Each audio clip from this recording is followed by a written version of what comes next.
Good morning, Eddie. Can you give us an update, please, on Fabian Schär, who was taken off the other night with a serious-looking injury? Yeah, hopefully not too bad, or maybe not as bad as it first looked. That's the initial sort of assessment from Fabian. I mean, he's got obviously an injury there, but no break. We think it's just ligament damage. Be seeing a specialist in the next few days to get sort of definitive answers, but maybe more positive than the initial assessment.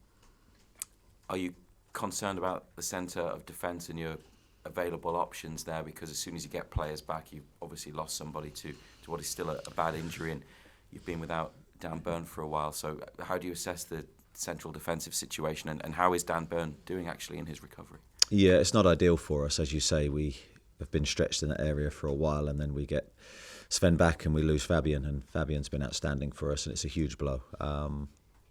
With Dan, Dan was given a time frame that I think will roughly end up being the time frame. I'm not sure how much we can shave off that with the type of injury that he's got, but he's making good progress. He's running, he's out on the grass, he's here every day, and Dan will be very keen to push himself back, but I think it's one that we have to be careful with.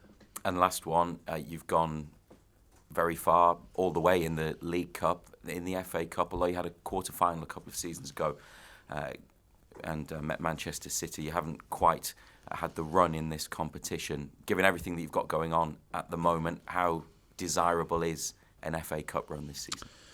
Yeah, for whatever reason, we haven't, as you say, we haven't quite matched the success we've had in the Carabao Cup. That's a frustration for us. I felt last year was a big opportunity. The game we lost against Brighton was a frustration for us because we've sort of done the hard work, and I think the FA Cup is a great competition. The early rounds are, I think, the most difficult because, as you say, for us this year in particular, because we're surrounded by loads of other games, and we really need to make sure that we focus on this one because we want to progress, we want to do well in every competition that we play in, and we can't have our eyes focused on the Manchester City game or future games in the Champions League. So we'll try to get the focus narrowed. Be a tough game for us. Thank you. Keith? Eddie, does Fabian's injury change anything in regards to what you're planning to do, what you could do this month in the transfer window? First of all, we have to get the definitive assessment on the scale of the injury and the time that he's going to be out. At the moment, we're confident Fabian will be back before the end of the season. That's sort of what the guidelines we've been given. But let's see. Then let's see with Dan and other options that we have internally before looking externally.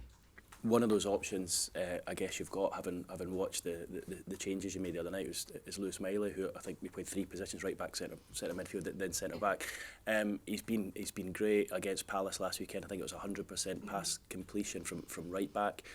Where do you see his long term position? Because I mean, it looks like he could pretty much play anywhere. Yeah, I think I was asked this the other day. I think I see his long term position in midfield, but we'll use him wherever the team needs, as long as Louis is comfortable with that, which at the moment he's very keen to play anywhere to help the team. He's got a great mindset for it. He's not phased, as I've said many times. Whatever you ask him to do, he does to the best of his ability. I thought he was outstanding going in at centre-half the other day in a game where we weren't in total control of transitions. We weren't in total control of or on top of the game. He had some moments where he's had to go 1v1 against centre forwards, and he's dealt with those situations really well. So I was very, very impressed with him again. He has bizarrely played centre half more than he's played fullback. So we've trained him there a number of times in the last 2 years, and he's always looked really comfortable and composed. So I was a little bit more relaxed with him going in that position. The fullback one was sprung on him, and that's the really positive surprise. I guess juggling team selection is probably one of the most difficult things for you at the moment, given the schedule, the amount of games you've got in January. The energy levels the other night against Leeds, given you had the game 3 days before, were incredible, to just keep going and knocking at the door. Does that maybe suggest that you'll make quite a few changes for this game tomorrow, or are you not in a position to do that? Yeah, I have to give compliment to the players fitness-wise. I think we've been really good this year, especially when you consider, as you say, the multi competitions we're in, the style that we try to implement and how the players adapt to that with the schedule that we've had, it's incredibly difficult. And if you look at us the other day, I felt we were the stronger team physically in the latter stages, which is a credit to the professionalism, the work the sports science team and the medical team do with the players and our mentality. So I was really, really pleased with that aspect. I think it'd be wise for us to use the squad in certain games, and we've tried to do that throughout the season. You haven't seen the same 11 consistently. It's been little tweaks without trying to lose the feeling that you need, I think, to perform at the very highest level. So we'll review this game individually and try and make the right selections. Nisha. Morning, Eddie. Do you feel like the work the club did in the summer in terms of transfers is giving you a squad that's allowing you to deal with the volume of games? Are you feeling that benefit? Yeah, I felt at the start of the season we had a really strong squad. And I always knew we were going to need that squad throughout this season because of the game's relentless schedule. And we felt that last month. We'll feel that this month. This month will be a big challenge for us. And that's where you need really good players to be able to come in. You need to be able to rotate and have the freedom to rotate without feeling like you're weakening the team. I feel I have that. Yes, we've been hit with injuries, certainly to the back line. That's been a concern for us. And maybe now with Fabian's injury will continue to be a concern for the next few weeks. But I think, the squad's in a much better shape. And if we can get one or two more back from injury, then I think we'll be even better. And you said you'll wait to see, the extent of Fabian's injury. But elsewhere in the squad, has there been any updates on your thoughts about what you might do in this transfer window? No, I think at the moment we're taking a watching brief. We'll see how we go in the next few games. We've got so many games in a short period of time that will, I'm sure, have a bearing on what we do. Thanks, Nisha. Simon. Eddie, you've explained your positive attitude towards the FA Cup, but there's a sort of theory that with the busy festive schedule and the expanded European competitions, the third round in particular has got almost ridiculously squeezed. Do you think there's any truth in that? And if so, how would you feel about that? I think if you go back to when I was playing, the third round of the FA Cup was sort of a standout moment. It was in the schedule very early in January, and I suppose playing in League One as I was at the time, that was your opportunity to get hopefully a big tie and play against a Premier League team. So it was a huge moment actually in my career. Now, as you say, when you're managing at this level, there's so many other games and competitions that it's lost its standalone feel.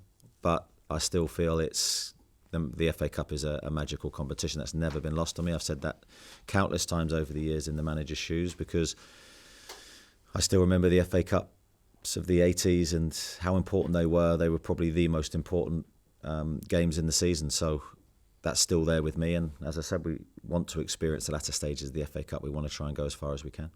Thank you. Thanks, Simon. Damien? Eddie, can I ask you about Sandro? You've been asked a couple of times in recent weeks about how perhaps he's struggled to replicate the really high standards he's set himself. Given what's happened in his personal life in the last week, do we have to remember that the lads you're working with are not only elite athletes, but they're human beings? Yeah, I think it's a great question, Damien. I think the players are, of course, human beings, and they have loads going on in their private lives continually, as we all do.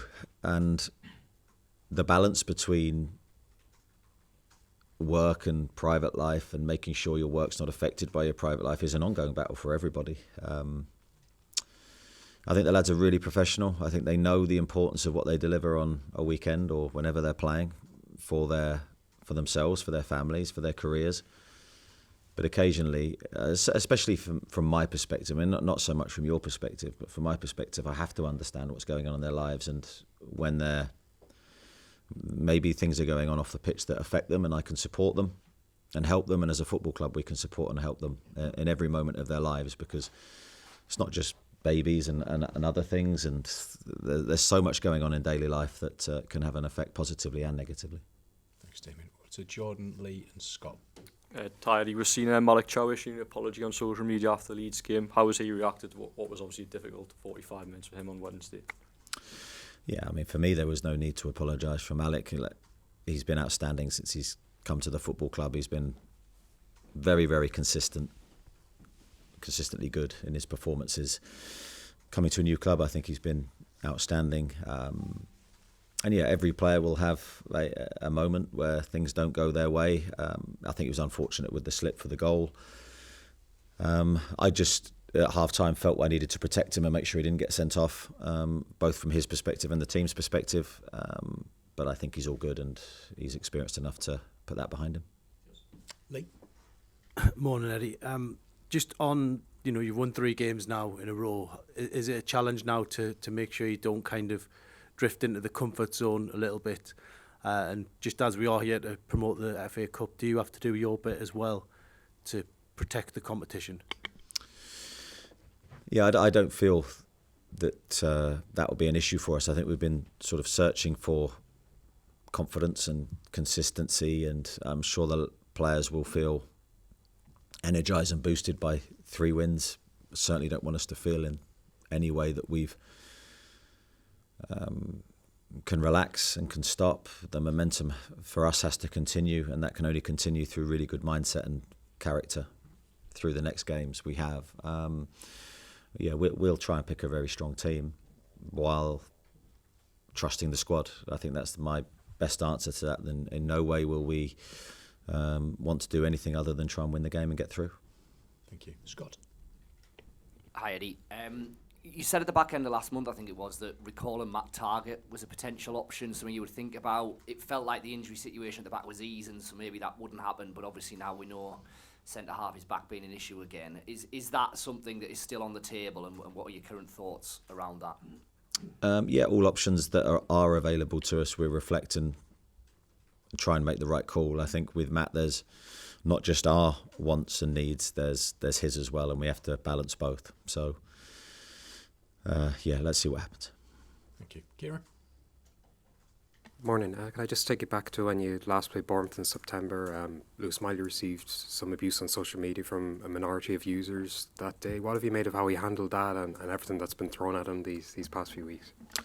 Yeah, I think it's with the territory these days, unfortunately, that when you're a high-profile sportsman or sports person, you're going to end up in the public domain and public forums, and you're liable to get criticised at some stage. So I think having the ability to be robust enough to withstand that is one of the key fundamentals to success, whether that's not listening to it, whether that's absorbing it and being able to handle it, whether that's having other mediums where you can deal with that side of modern society, and then continue with your own thoughts and your own positive response to that, and then move forward in a really good way. I think Louis did that. I think he's very calm. I see a player that's very sort of aware of his strengths and won't let anyone knock him on the journey that he's going on, and I fully support him through that. I think he's showed his class with how he conducts himself and how he plays, and delighted for him. Chris? Morning, Eddie. Just wondering what the situation is of availability of Jamal Lascelles. Obviously, he's had a few injury problems. Is he nearing a return? And I think he's been linked with a move away this month. Is there a chance that he could go? Yeah, he's not training with us currently.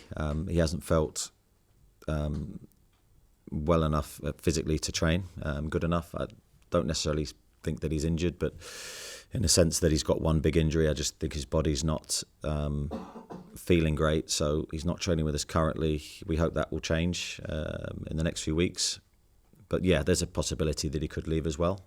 Jamal's been an incredible servant. He's a great leader for us behind the scenes. So let's wait and see what happens on his future. Dominic? You just mentioned the chance of a departure there. Would you say departures are more likely than incomings this month? I don't know. I think there's a lot that can happen, both ins and outs, depending on how we look as we go towards the end of January. I don't think I could give you an answer to that right now. There may well be players leaving that need to play, or loans for their development, etc. I don't know. Thanks, Dom. Gary, to finish, please.